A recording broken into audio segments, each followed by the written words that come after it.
পানিবন্দী হয়ে গিয়েছে হঠাৎ করে। আপনারা জানেন ভারতীয় আগ্রাসন আজ আবার নতুন করে শুরু হয়েছে। এখন আমার দেশের মানুষের সরকার পরিবর্তন হয়েছে, একটি নতুন সরকার এসেছে। এই সরকার এখন এখানে সাহায্য করবে।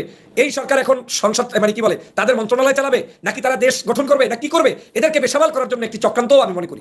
আসসালামু আলাইকুম সম্মানিত দর্শক শ্রোতা, আজকের এই ভিডিওটি অত্যন্ত গুরুত্বপূর্ণ। না শুনলে আপনারা অনেক কিছুই মিস করবেন। শেখ হাসিনা দেশ থেকে পালিয়ে পদত্যাগ করে ভারতে অবস্থান করেছেন। আপনারা এই বিষয়ে সকলেই অবগত আছেন। এখন ভারত সরকার মোদি কি পরিকল্পনা করেছে জানেন? শেখ হাসিনা তো এখন ক্ষমতায় নাই, বাংলাদেশকে আমি পানির নিচে তলিয়ে দেব, এই জন্য ইতিমধ্যেই ফারাক্কা বাঁধ তিনি খুলে দিয়েছেন। বাংলাদেশের অনেক কয়েকটি জেলা এখন পানি প্লাবিত, পানির তলে তলিয়ে গিয়েছে। তার মধ্যে অন্যতম রয়েছে ফেনী, লক্ষ্মীপুর, নোয়াখালী। এই তিনটি জেলা এখন খুবই ভয়াবহর মধ্যে রয়েছে, যে কোনো সময় তলিয়ে যেতে পারে। অনেকখানি জেলা মানে অনেকটাই তলিয়ে গিয়েছে। সম্মানিত দর্শক শ্রোতা, এই ভারত সরকারের কাছে কি বাংলাদেশ আজীবন মাথা নত করে থাকবে, নাকি ভিন্ন কোনো উপায় দেখবে? সম্মানিত দর্শক শ্রোতা, বাবরকে আপনারা চিনেন। এই বাবরের জন্য কিন্তু এক সময় ভারত সরকার মোদি খুবই আতঙ্কে এবং ভয়ের মধ্যে কাটাচ্ছিল। এই বাবর কিন্তু 15 বছর পর 2 দিন পরে মুক্তি পেতে চলেছে। যাই হোক, এই বিষয়ে বিস্তারিত ভিডিওতে আলোচনা করা হয়েছে, আপনারা শুনলে বুঝতে পারবেন। বেশি কথা না বাড়িয়ে আমরা ভিডিও ক্লিপে চলে যাচ্ছি, আপনারা মনোযোগ সহকারে ভিডিওটি দেখতে থাকুন। পৃথিবীর যে প্রান্ত থেকে দেখছেন, আপনাদেরকে দ্রুত লাইভটি শেয়ার করার জন্য অনুরোধ জানাচ্ছি।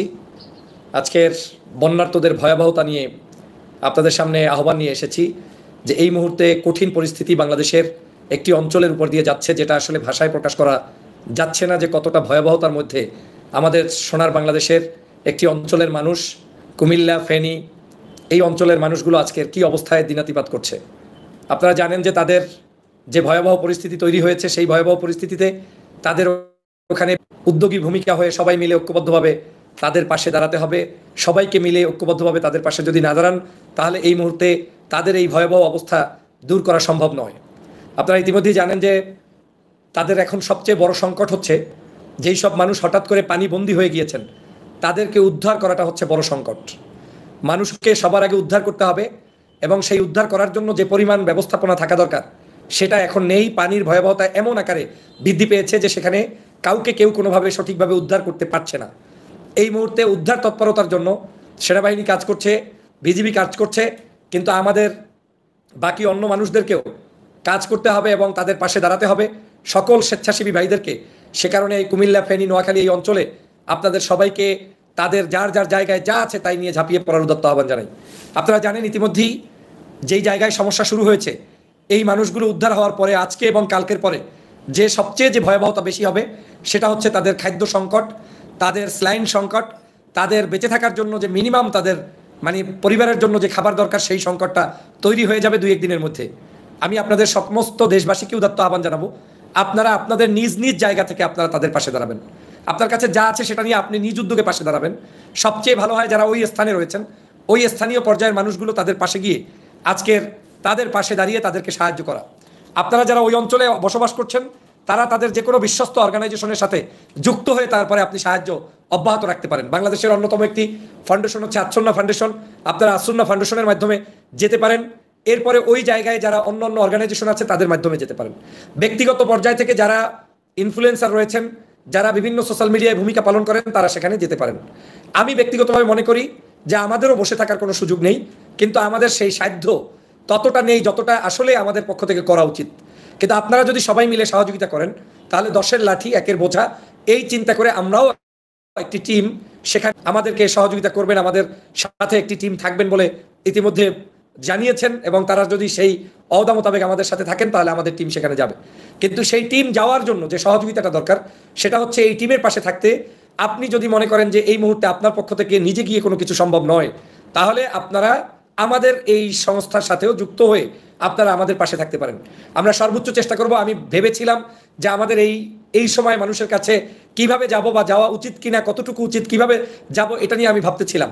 কিন্তু যখন আমি ভেবেছি যে বন্যার্তদের সামনে সাহায্য করতে আমি যদি যাই, তাতে যদি আমার কারো কাছে দ্বারস্থ হতে হয়, সেটা আমার জন্য আত্মসম্মানের ঘাটতি হবে বলে আমি মনে করি না। বরং আমি মনে করি এই সময় আমাদের মতো যারা সমাজের মানুষের বিভিন্ন ইস্যুতে কথা বলি, আমরা যদি এগিয়ে না আসি, আমরা যদি কথা না বলি, তাহলে এমনও হতে পারে যে এই মানুষগুলো আমাদের সাহায্য সহযোগিতা বন্ধ হলে অনেক বড় ধরনের ক্ষতির সম্মুখীন হতে পারে। সে কারণে আমিও উদ্যোগ নিয়েছি যে আমিও একা যাব, প্রয়োজনে আপনাদের সকলের সহযোগিতা নিয়ে যেতে চাই। যতটুকু যার পক্ষে সম্ভব আপনি আমাদের মাধ্যমে সাথে থাকতে পারেন।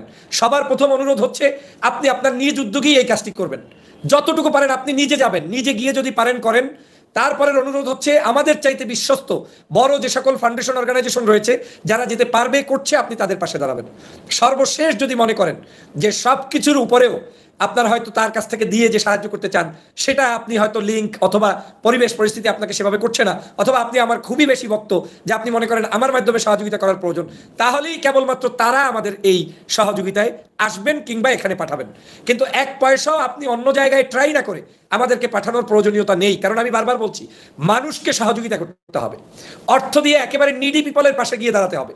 কঠিন পরিস্থিতি বাংলাদেশের, আপনারা যদি জানেন এই যে কুমিল্লা, ফেনী, নোয়াখালী এই অঞ্চলগুলোতে চরম পরিস্থিতি, আজকে দিনের মধ্যে যদি অনেক মানুষকে উদ্ধার করা না যায় তাহলে আগামীকালকের পর থেকে তাদের অবস্থা কি দাঁড়াবে সেটা বলা মুশকিল। কারণ পানিবন্দী হয়ে গিয়েছে হঠাৎ করে।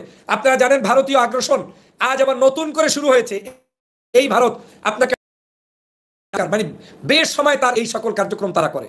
মানে যখন আমার দেশের মানুষের সরকার পরিবর্তন হয়েছে, একটি নতুন সরকার এসেছে, এই সরকার এখন এখানে সাহায্য করবে, এই সরকার এখন সংসদ মানে কি বলে তাদের মন্ত্রণালয় চালাবে, নাকি তারা দেশ গঠন করবে, না কি করবে, এদেরকে বেসামাল করার জন্য একটি চক্রান্তও আমি মনে করি।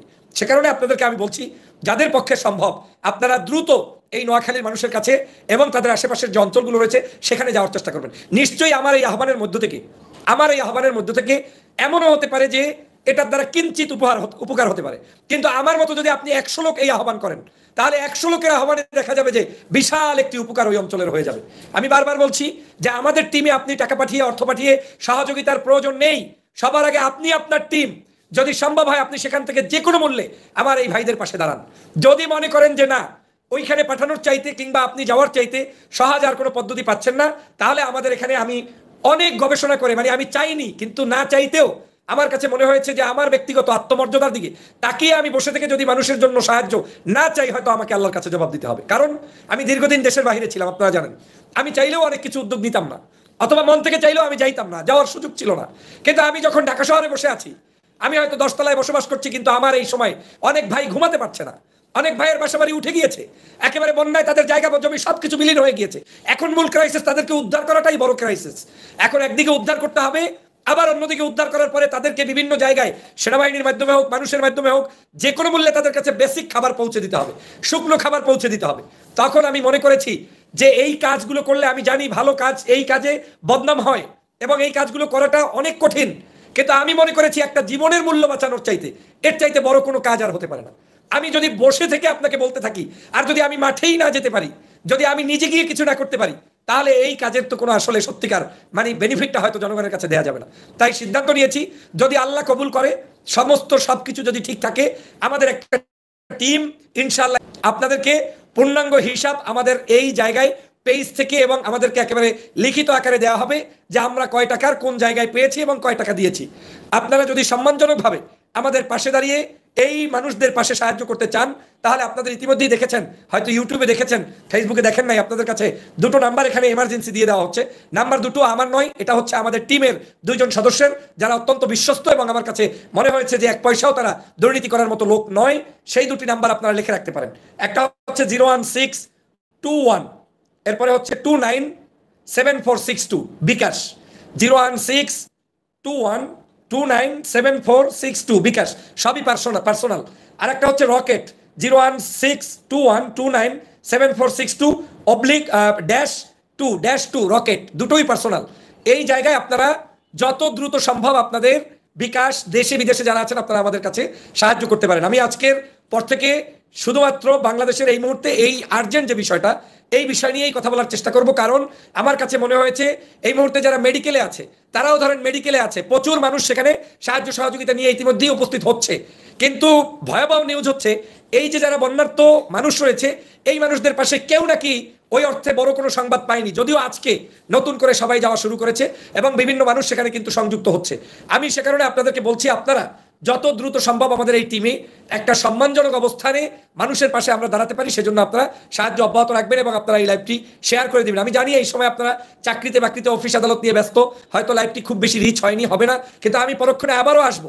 কিন্তু আপনারা এই লাইভটি শেয়ার করে অন্তত জনগণের পাশে দাঁড়ানোর চেষ্টা করুন। আমরা চাই এই মুহূর্তে ফেসিবাদ যে ষড়যন্ত্র শুরু করেছে, তারা এখন ভারতে গিয়ে ভারতকে ইনফ্লুয়েন্স দিয়ে আপনারা এই বাংলাদেশের পানি বৃদ্ধি করার জন্য চক্রান্ত করে আপনাদেরকে মেরে ফেলতে চায়। মানে তোদেরকে ভাতে মারবো, কাপড়ে মারবো, সবকিছুতে মারবো, এই প্ল্যান নিয়ে তারা এখন বসে আছে। অতএব আমাদের কারোরই বসে থাকার সুযোগ নেই। আমার যতটুকু শক্তি আছে, যে যতটুকু পারেন সে ততটুকু নিয়ে ঝাঁপিয়ে পড়বেন। ভাববেন না যে আপনার কাছে শক্তি আছে মাত্র 2000 টাকা দেওয়ার, 5000 টাকা দেওয়ার, কিংবা আপনার কাছে শক্তি আছে মাত্র 1 লাখ টাকা দেওয়ার, কিংবা আপনার কাছে শক্তি আছে মাত্র 5 টাকা দেওয়ার। কোনো সমস্যা নেই, কিন্তু মানুষের পাশে আপনাকে স্লাইন নিয়ে হলেও যেতে হবে। আর একটা বিষয় আপনাদেরকে বলি যে বাংলাদেশে এই মুহূর্তে যেহেতু রাজনৈতিক একটা পরিবর্তন হয়েছে, পরিস্থিতিটাও এমন যে অনেকেই হয়তো এই মুহূর্তে সাহস করে অনেক কিছু করবে না। ছাত্রদের এই যে আন্দোলন পরবর্তী সময়ে এই গরিব মানুষের পাশে অনেকেই কিন্তু যাবে বলে আমার কাছে মনে হচ্ছে না। আজকে সেই কারণে আপনারা আপনাদের নিজ উদ্যোগে ভূমিকা পালন করবেন। পাশাপাশি আমি যে আপনাদেরকে দুটো নাম্বার দিয়েছি 01621297462, এটা হচ্ছে বিকাশ, 01621297462-2 রকেট, এই দুটো নাম্বারে আপনারা আমাদেরকে সহযোগিতা করতে পারেন। আর একটা বিষয়, এই মুহূর্তে অনেক অনেক দুষ্কৃতিকারী কিন্তু ঢুকে যাবে। ছাত্রলীগের পকেটে টাকা নাই, আওয়ামী লীগের পকেটে যারা এখন পালাবে ওরা তো বিভিন্ন জায়গায় পালিয়ে গিয়েছে, ওরা এখন এই ধান্দা টান্দা বিভিন্ন ধরনের সহযোগিতা নিয়েও অপকর্মে লিপ্ত থাকবে। সে কারণে আননোন কোনো নাম্বারে কোনো ধরনের কোনো ব্যক্তিকে, অপরিচিত কোনো ব্যক্তিকে একটা খুললেই আপনি সেখানে যাবেন না, সাহায্য করবেন না, কারণ ওই টাকাটা হয়তো তাদের কাছে নাও পৌঁছতে পারে। বিশ্বস্ত প্রতিষ্ঠান, বিশ্বস্ত যারা আপনার এই যে আচ্ছন্ন ফাউন্ডেশন, আমি বারবার বলছি ইসলামিক অর্গানাইজেশনদের মধ্যে, তারপরে আমি দেখেছি এলাকা ভিত্তিক বিভিন্ন রাজনৈতিক দলের নেতারা যাচ্ছে, তাদের মাধ্যমে কিংবা কোনো আপনার পরিচিত বিশ্বস্ত সংগঠনের মাধ্যমে আপনারা সব সময় তাদের পাশে সাহায্যে এগিয়ে আসবেন। কিন্তু কোনো আননোন নাম্বার কমেন্টস করছে, এক জায়গা থেকে আপনি চেনেন না, গ্রুপে অনেক দেখবেন যে মেসেঞ্জারে আপনাকে নক দিচ্ছে, এই ধরনের জায়গাগুলোতে আপনারা সহজে না জেনে না শুনে যাবেন না, তাহলে আপনারা কিন্তু বিভ্রান্তির মধ্যে পড়ে যেতে পারেন। প্রিয় বন্ধুরা, আমার এখন এই মুহূর্তে মানুষের পাশে দাঁড়ানো দরকার। আমাদের যে যেখান থেকে আছেন তারা পাশে দাঁড়ান। আমরা যদি ভালো কোনো একটা অ্যামাউন্ট গ্রো করতে পারি তাহলে আমরা ইনশাল্লাহ সেখানে সরাসরি গিয়ে উপস্থিত হয়ে দিয়ে আসব। আর যদি অবস্থা এমন হয় যে সেই পরিমাণটা কম, আমরা এই জায়গা থেকে আমাদের এই টাকা আমরা একটি বিশ্বস্ত প্রতিষ্ঠানে দিয়ে দিব এবং তারা সেখানে দান করবেন। এই বলেই আমি আপনাদেরকে উদাত্ত আহ্বান জানাচ্ছি, আপনারা দ্রুত আমাদের এই সাহায্যে এগিয়ে আসুন। দেখুন, এই মানুষগুলো যদি তাদেরকে সবাই মিলে রক্ষা করতে পারি, তাদেরকে যদি একটু সবাই মিলে আমরা উদ্ধার করতে পারি, এর চেয়ে বড় নিয়ামত, এর চেয়ে বড় কাজ আর কিছুই হতে পারে না। অর্থাৎ সবাই মিলে আসুন, বন্যার্তদের পাশে দাঁড়াই, ওদের সাহায্য সহযোগিতা এগিয়ে আসি। আল্লাহ পাক আমাদের এই ভাইদেরকে সুস্থতা দান করুক, ভালো রাখুক এবং বাংলাদেশের সকল বন্যা কবলিত মানুষদেরকে হেফাজত করুন। আমিন। আসসালামু আলাইকুম ওয়া রাহমাতুল্লাহ। সম্মানিত দর্শক শ্রোতা, আপনারা বিস্তারিত ভিডিওতে দেখতে পারলেন বর্তমানে বাংলাদেশের বন্যা পরিস্থিতি নিয়ে। ভারত সরকার মোদি কিন্তু ফারাক্কা বেদ খুলে দিয়েছে, অঝরে পানি ঢুকতেছেন বাংলাদেশে। ইতিমধ্যে কয়েকটি জেলা পানির তলে তলিয়ে গিয়েছে। সম্মানিত দর্শক শ্রোতা, ভারতের কাছে কি বাংলাদেশ আজীবন মাথা নত করে থাকবে? আর এখন বর্তমানে বাংলাদেশের পরিকল্পনা কি, বাংলাদেশের ভবিষ্যৎ কি? সম্মানিত দর্শক শ্রোতা, বিএনপি স্বরাষ্ট্র প্রতিমন্ত্রী বাবর কিন্তু দীর্ঘ 15 বছর পর মুক্তি পেতে চলেছে। এই বাবরকে নিয়ে অনেকেরই আশা ভরসা, কারণ এই বাবরের জন্য কিন্তু একসময় ভারত সরকার মোদি ভয়ে থাকতো, আতঙ্কে থাকতো। যাই হোক, এই সম্পর্কে যদি আপনাদের ব্যক্তিগত মতামত থাকে ভিডিওর কমেন্ট বক্সে জানিয়ে দিতে পারেন। ধন্যবাদ আজকের এই ভিডিওর সঙ্গে মনোযোগ সহকারে থাকার জন্য।